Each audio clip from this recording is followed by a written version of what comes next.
Pues bien, vamos a seguir con el tema de la seguridad de la salvación. Es un tema muy importante. No hemos hablado de ello desde hace el año pasado. Pero bueno, espero que nos acordemos un poco de lo que hemos estado hablando. Puede ser la diferencia entre una vida victoriosa o una llena de dudas. El otro día estuve escuchando a un podcast y el presentador dijo que la gran mayoría de las preguntas que recibe tiene que ver con la seguridad de la salvación. Es un tema importante, un tema con muchas preguntas y muchas dudas. Reconocemos que va a haber momentos de duda, pero no queremos que sea nuestra vida normal. Acabo de leer un libro que se llama Room for Doubt, Lugar para la Duda, y era un buen libro porque hablaba de un hombre y sus luchas con la duda. Podría identificar mucho con lo que él estaba diciendo. Vivimos en tiempos de duda y a veces nos cuesta no tener dudas. No es cuestión de no dudar de nada, es cuestión de dónde ponemos nuestra confianza. Hemos empezado este estudio con el propósito de ayudarnos a todos a disfrutar plenamente de la vida abundante que Dios tiene para nosotros como sus hijos. Vale, como repaso, recordáis que Juan en su primera carta nos dio 11 pruebas para determinar si poseemos la vida eterna. Son preguntas muy importantes. Y quiero repasarlos un momento solo para que demos un pequeño repaso. ¿Has disfrutado de la comunión con Jesús y el Padre? Estas son todas preguntas que cuando tengamos las dudas podemos hacernos estas preguntas para hacer un tipo de repaso. ¿Eres sensible al pecado? ¿Obedeces la palabra de Dios? ¿Rechazas este mundo maligno? ¿Esperas ansiosamente el regreso de Cristo? ¿Ves que hay menos pecado en tu vida? Es un avance, ¿verdad? Cada día debemos ver esto. ¿Amas a los otros creyentes? Hablábamos mucho de este tema, ¿no? Que si decimos que amamos a Dios, pero no amamos a nuestros hermanos, esto puede causarnos a dudar si de verdad entendemos lo que es la gracia. ¿Recibes respuestas a tus oraciones? ¿Experimentas la obra del Espíritu Santo? ¿Puedes discernir entre la verdad espiritual y el error? ¿Has sufrido a causa de tu fe en Cristo?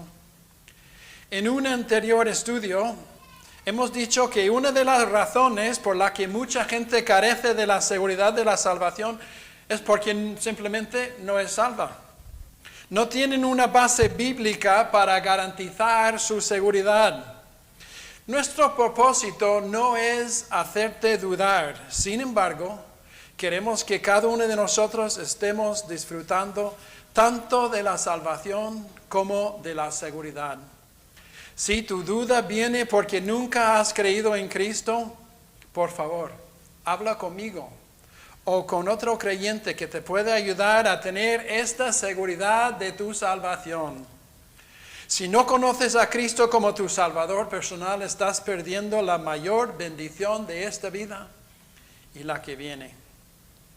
Uno de los propósitos de la primera carta de Juan, de que habíamos estado hablando, y por lo que hemos estado estudiando, fue para ayudar a los que están en esa posición a darnos cuenta de eso y así a hacer algo al respecto. Vamos ahora más allá de esa afirmación. Nos hemos hecho estas preguntas y son buenas preguntas. Pero ¿por qué hay tantos cristianos que carecen de seguridad? ¿Qué pasa con los miles atrapados en la depresión espiritual? Hay 8 razones bíblicas para ayudarnos en nuestro andar con el Señor y también para ayudar a otros en su camino. Siempre debemos darnos cuenta que lo que aprendemos no es solo para nosotros, es para ayudar a los demás también. Porque si nosotros tenemos dudas, seguramente nos encontraremos con otros que tienen dudas. Y podemos aprender a luchar contra las dudas en nuestras vidas y también podemos ayudar a los demás. Pues he dicho que hay 8 razones, hoy solo vamos a hablar de 5 de ellas. Primero, predicaciones fuertes. Algunos carecen de seguridad porque están bajo una fuerte predicación continua sobre las santas normas de Dios. Todos los mensajes, somos pecadores, somos malos, Dios es bueno, Dios es justo. Tales predicaciones obligan a la persona a estar constantemente viendo su pecaminosidad y reconociendo que la santidad de Dios los llama a un nivel de vida elevado. Piensan que es imposible llegar a este nivel y están constantemente frustrados. Esto pasa mayormente en iglesias donde tienen listas de cómo ser un buen creyente. Dios es tan bueno, tan justo, tan perfecto y nosotros somos tan pecadores. Y si no haces tal y el otro, no estás salvo. ¿Quién puede llegar a la altura de un Dios tan santo? Puedes imaginar su nivel de frustración si constantemente y todos los domingos están aplastando, hablando de la justicia de Dios y la maldad del hombre. Por un lado, ese tipo de predicación es bíblica y necesaria. Quiero enfatizar eso antes de continuar. Necesitamos avisar de que somos pecadores y que Dios es santo. Pero no puede ser el tema de nuestras predicaciones. Yo cuando era joven en la iglesia, me gustó mucho mi pastor. Era un gran hombre, le quería mucho. Pero él siempre predicaba, todos los domingos, era una predicación sobre la salvación. Y es importante que aprendamos de la salvación, pero como creyentes tenemos que seguir creciendo y sabiendo en qué se basa nuestra salvación. Es verdad que Dios nos llama a un nivel de vida elevada y queremos llegar a ello. Pero no podemos estar constantemente bombardeados con nuestro pecado hasta el punto de hacernos dudar con cada sermón. Yo creo que el tema que sea, siempre podemos reflejar la necesidad de obedecer la palabra de Dios, conocer a Cristo, ser salvo, pero no podemos estar constantemente machacando. Por otro lado, en algunas iglesias, estas predicaciones son lamentablemente raras. Ellas van al otro extremo y nunca predican el Evangelio. Ellas están llenas de personas engreídas que no se sientan particularmente inseguras porque nunca han sido enfrentadas a nada en su vida. Yo tengo familia que va a una iglesia donde nunca hablan de pecado, ni salvación, ni justicia. No sé de qué hablan. Entonces eso es el otro extremo. Y como siempre decimos, hace falta un equilibrio en estas predicaciones. La duda viene porque estamos constantemente frustrados porque no podemos llegar a la altura de Dios. O porque nunca estamos enfrentados a la necesidad. En lugar de llevar al oyente a examinarse a sí mismo, a asegurarse de que su seguridad sea válida, muchos predicadores sienten que su deber es hacer que todos se sientan muy bien o demasiado malo. Extremos. Siempre hace falta un equilibrio. Pero aquellos que predican como deberían todavía encontrarán a algunos en su congregación plagados de dudas. ¿Eso es tan malo? No. Los mensajes bíblicos crearán corazones ansiosos. ¿De qué otra manera puede perturbar a los que tienen falsa seguridad? No puede ser el constante mensaje desde el púlpito, pero no podemos evitar hacer que algunos se sientan incómodos por hablar de la santidad de Dios y lo que Él espera de nosotros. El equilibrio es muy importante. Desafortunadamente, un llamado constante a la justicia también puede inquietar a algunos cristianos, particularmente aquellos que frecuentemente sucumben a la tentación. Algunos sienten la dolorosa conciencia en su pecaminosidad, porque como Pablo escribió en Romanos 7, cometen el pecado que no quieren hacer y no hacen el bien que quieren hacer. Eso suena mucho a la lucha que Pablo tenía como creyente y no como incrédulo. ¿Hay alguna duda en cuanto a Romanos 7? Algunos piensan que Pablo estaba hablando de su vida anterior de conocer a Cristo, pero yo creo que es evidente que estaba hablando de su lucha diaria. Incluso Pablo luchaba. Y seguro que Pablo tenía dudas, aunque él tenía una pequeña ventaja porque él probablemente fue llevado al cielo. Y entonces nosotros que podemos tener dudas, no tendría él las mismas dudas. Se supone que el púlpito crea ansiedad. La palabra debe empujarnos a querer hacer mejor, pero también debe dar consuelo y seguridad a las personas que honran a Cristo y desean ser más como el Señor. La buena predicación bíblica mantiene ese equilibrio. Habrá un llamamiento a la sanidad, pero también un reconocimiento de que la vida espiritual es una lucha constante.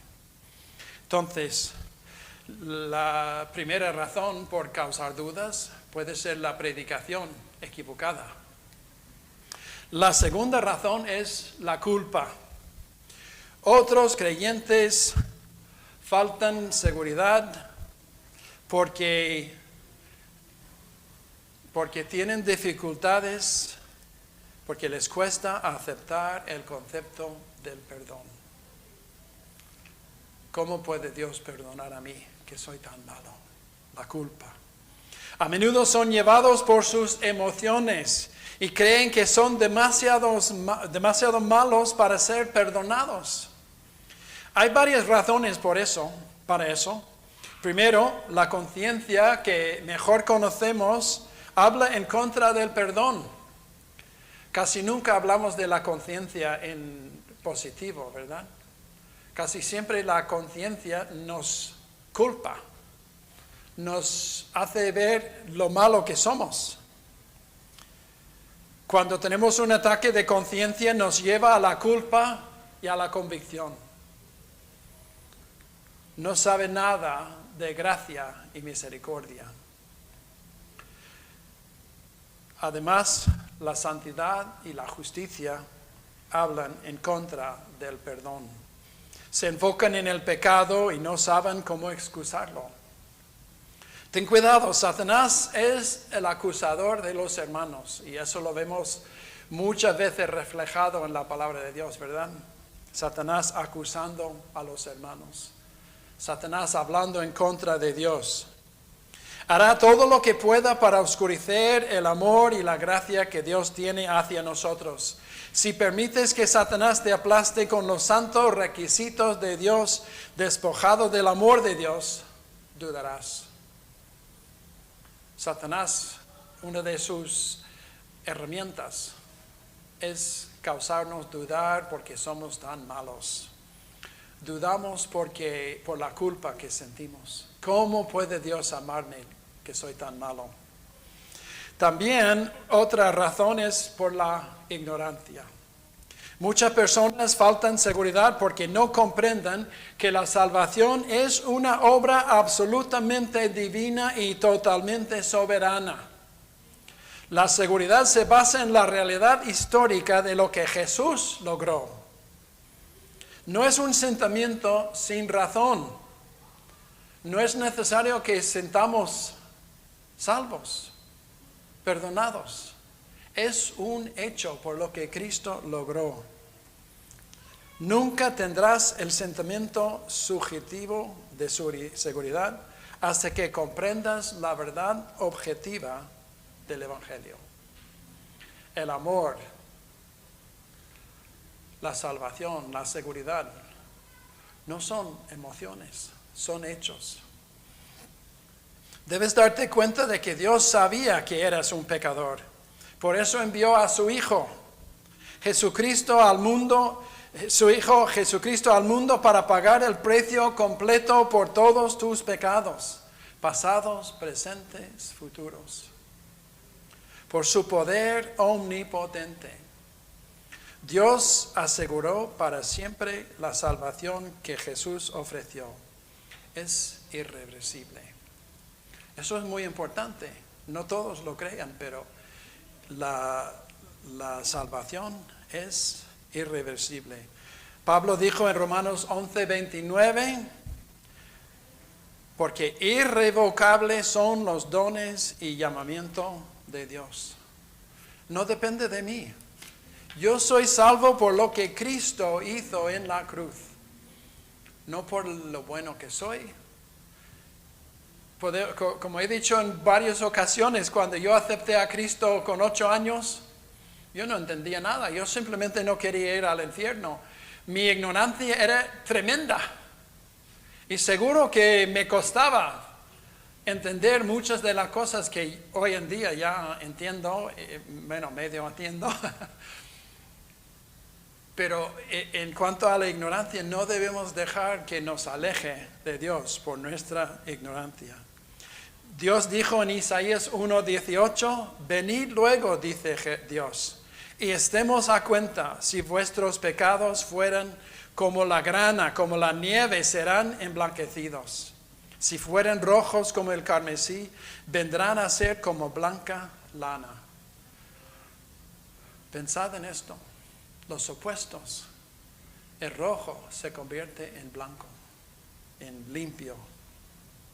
Cuando Dios te perdona es completo. Él mismo dijo en Isaías 43:25, yo soy el que borro tus rebeliones por amor de mí mismo, y no me acordaré de tus pecados. ¿Te parece una buena noticia? Dios ha olvidado de todos nuestros pecados, los ha borrado. Lo que tú puedes olvidar, no puedes olvidar, lo que tú no puedes olvidar, Dios no lo recordará. ¿Cuántas veces nosotros estamos dándonos cuenta de los pecados que hemos cometido, especialmente cuando ha afectado a otros? Pero Dios no. Él no recuerda. H.A. Ironside comentó, es posible que nunca puedas olvidar los años vagabundeando, los muchos pecados de los que has sido culpable. Pero lo que da paz es saber que Dios nunca más los recordará. Los ha borrado del libro de su memoria y lo ha hecho con justicia, porque la cuenta está completamente saldada. La deuda está pagada. Vamos a parar un momento y pensar en esto. Todos nuestros pecados. Lo que más nos cuesta son los pecados constantes, ¿verdad? Hay una canción que me gusta, que un hombre va a decir, mira, Señor, he pecado otra vez. Y el Señor dice, ¿qué pecado? Ya lo había olvidado. Lo que a nosotros nos cuesta, a Dios no le cuesta nada. Él olvida nuestro pecado. Cuando Israel, me gusta esta ilustración, cuando Israel se estaba preparando para salir de Egipto, yo nunca había pensado en este aspecto. Estaba a punto de caer sobre la tierra la última plaga, la muerte del primogénito. Dios instruyó a su pueblo a matar a una oveja y rociar su sangre en las puertas de entrada de sus casas. El ángel de la muerte pasó por todas las casas salpicadas de sangre. Dentro de la casa, algunos podrían haberse preocupado por los pecados que habían cometido y podían haber dudado de la eficacia de la sangre, pero su seguridad no dependía de su estado de ánimo, sus sentimientos o sus acciones pasadas, sino de la sangre. La sangre. Así es ahora, no podemos ver la sangre derramada por nuestra redención en el Calvario, pero Dios sí la ve. Igual que Él vio la sangre en el portal de las casas, Él ve la sangre derramada de Cristo por mí y soy salvo por eso. No por mis sentimientos, no por mis acciones, sino por su sangre. Él no mira al creyente y dice, oye, hiciste trampa, o mentiste, o faltaste a la bondad, o actuaste como un hipócrita. Tu seguridad del juicio divino no depende de vivir una vida perfecta, sino de estar protegido por la sangre de Cristo. Tu seguridad no depende de cómo vives, sino la sangre de Cristo. La resurrección de Jesucristo tiene un papel importante en el tema de la seguridad. Demuestra que la obra del Señor en la cruz produjo una salvación eternamente segura. No hay mejor testimonio de la veracidad de sus afirmaciones. Jesús dijo que es Dios y se levantó de entre los muertos para probarlo. Dijo que vino a realizar la obra de salvación y que Dios lo levantó de entre los muertos.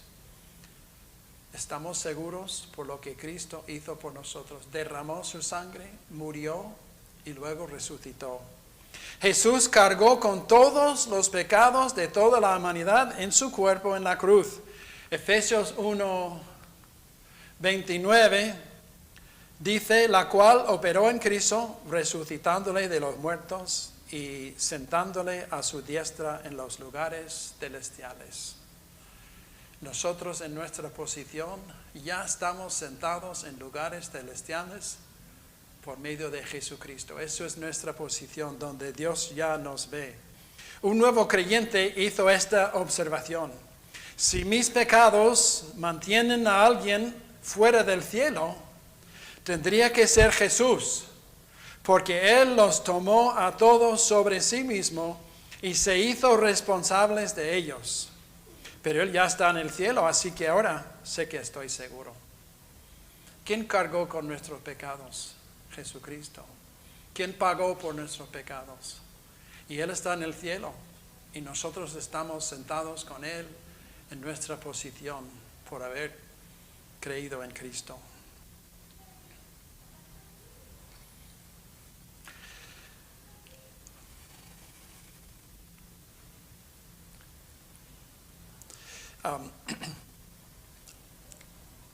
El asunto está seguro para los que confían en Cristo. Como dice en 2 de Timoteo 1, 9 y 10. Quien nos salvó y llamó con llamamiento santo, no conforme a nuestras obras, sino según el propósito suyo y la gracia que nos fue dada en Cristo Jesús, antes de los tiempos de los siglos, pero que ahora ha sido manifestada por la aparición de nuestro Señor Jesucristo, Salvador Jesucristo, el cual quitó la muerte y sacó a luz la vida y la inmortalidad por el Evangelio. Cristo hizo todo, no es por nuestras obras. La seguridad es una parte íntegra de la fe salvadora. Como dijo el apóstol Juan, 1 de Juan 5:13, estas cosas os he escrito a vosotros que creéis en el nombre del Hijo de Dios, para que sepáis que tenéis vida eterna y para que creáis en el nombre del Hijo de Dios. Mucha parte de esta carta de Juan estaba escrita para dar seguridad a los creyentes allí. Es para nosotros también. para que sepáis que tenéis vida eterna. Esta es seguridad. La fe cristiana es una fe segura. Otra de las razones que causan las dudas es la incertidumbre. Algunos cristianos faltan seguridad porque no conocen el momento exacto de su salvación. No pueden recordar cuándo empezaron a creer y yo conozco a gente que dice que si tú no puedes citar la fecha, la hora, el momento, tal vez no seas salvo. No pueden recordar cuándo empezaron a creer, no tienen una fecha escrita en la portada de su Biblia. Algunos incluso no recuerdan un tiempo en su vida cuando no creían. Una de las cosas que a mí me ha asombrado un poco aquí en España, no he tenido muchas experiencias de que yo me siento con alguien y le guío al Señor.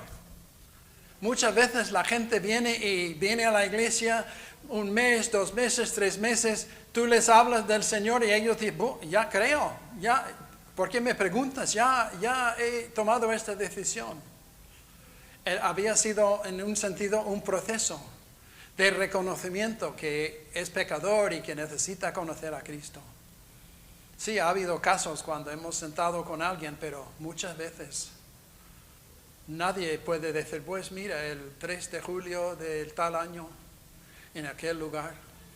Yo me acuerdo vagamente de las circunstancias, pero no podría decirte una fecha. Pero eso no me hace menos salvo. Todos hemos conocido a gente que aceptó a Cristo a una edad joven, 3, 4, 5 años. Probablemente no van a recordar la fecha exacta. Debido a que no pueden precisar el momento exacto, dudan que el momento haya ocurrido realmente. Pero si no supieras la fecha de tu nacimiento, ¿te preguntarías si estabas vivo?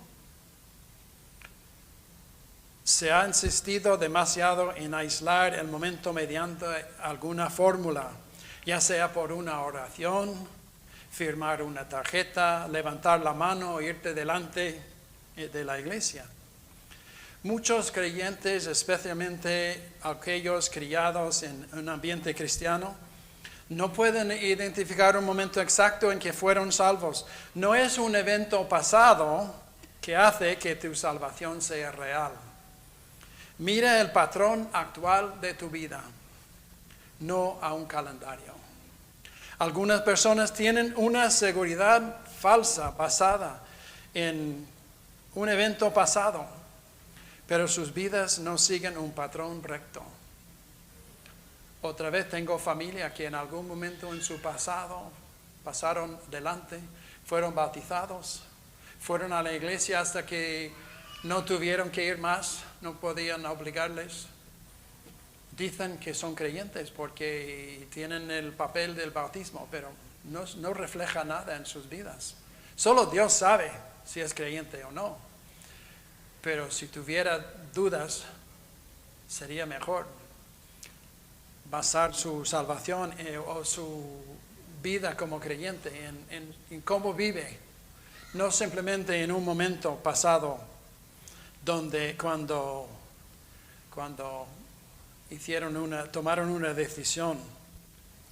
Por lo tanto, no te preocupes si no puedes recordar un momento o evento específico de tu salvación. En cambio, céntrate en tu estilo de vida y tus actitudes. Si tú estás dudando tu salvación, no sea porque no puedes recordar el momento de conocer a Cristo.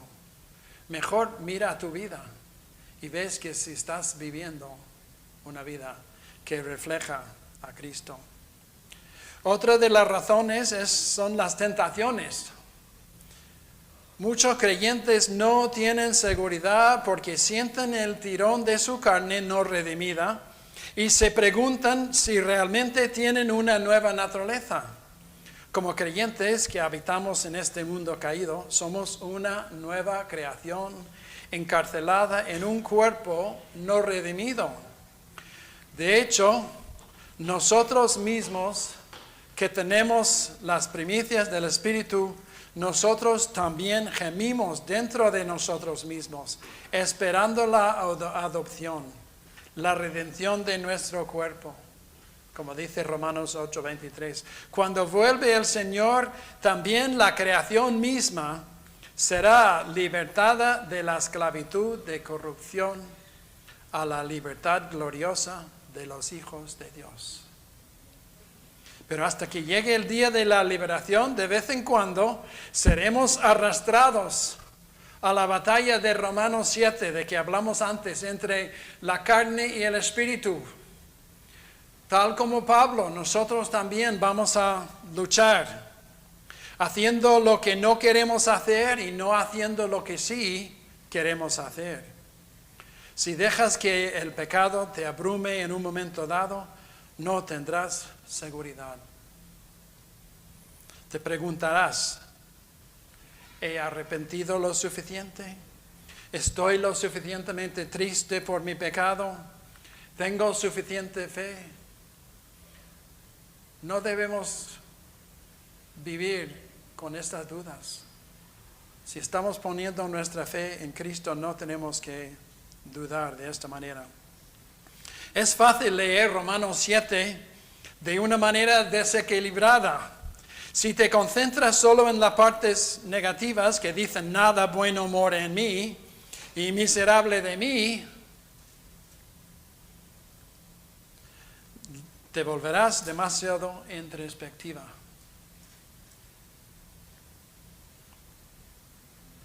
Enfocarte demasiado en la carne deformará tu perspectiva y te llevará a ser demasiado negativo acerca de tu condición espiritual.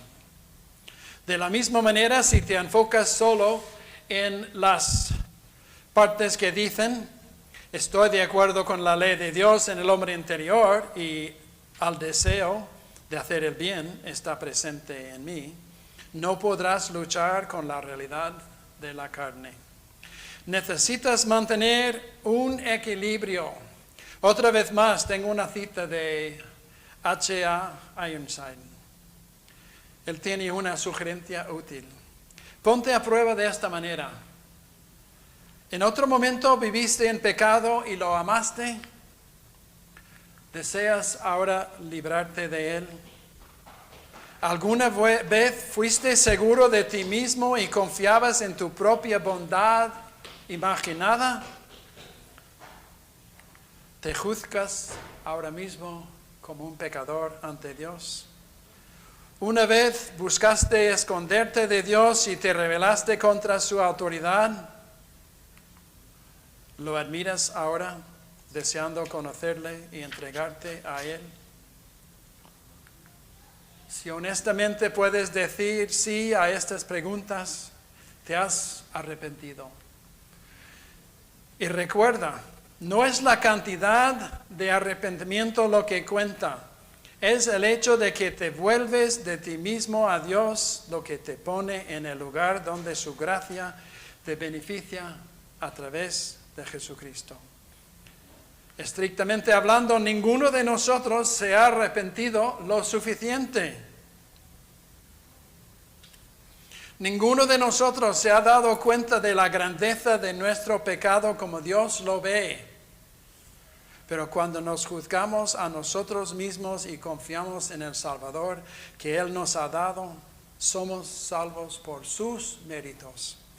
Como receptores de su misericordia, el arrepentimiento se profundizará y continuará día a día, a medida que aprendamos más y más de su infinito valor y de nuestra propia indignidad. Cuando estamos enfocados demasiado en nosotros y no en Cristo, vamos a dudar porque nosotros nunca vamos a llegar por nuestra propia cuenta. Necesitamos mirarlo desde el punto de vista de Dios. ¿Ves impulsos de la nueva naturaleza en tu vida? Si eso es así, eso es indicativo de salvación. Si la voluntad de Dios se ha convertido en tu mayor gozo y la sumisión a su señoría en tu mayor deleite, eres de hecho un hijo de Dios, sin importar cuán fuerte sea la atracción del pecado. Lucharemos contra el pecado. Habrá pecado, pero lucharemos. La vida abundante de que Jesús nos habla es una vida de seguridad y no de duda. Es una vida que reconoce que somos pecadores, sí, pero que por la gracia de Dios podemos ser salvos y vivir una vida que le agrada. Qué bueno es saber que Dios tiene esta vida abundante para cada uno de nosotros. Y es lo que espera a los que todavía le conocen. Oremos. Padre amado, te damos gracias por la seguridad. Te damos gracias porque la salvación viene por ti y no por nosotros. Que tú has hecho una obra en nosotros, tu Espíritu nos ha convertido en nuevas criaturas. Te pido, Padre, si esta mañana hay alguien que está luchando con la duda, que primero aprenda lo que tú quieres de ellos y que tengan un buen conocimiento de la salvación y de lo que tú has hecho por nosotros.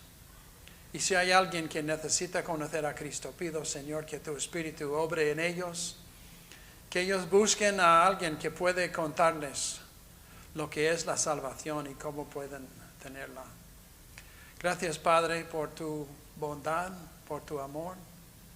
Gracias porque siempre podemos confiar en ti y tú siempre nos amas. Te lo pido en el nombre de Cristo. Amén.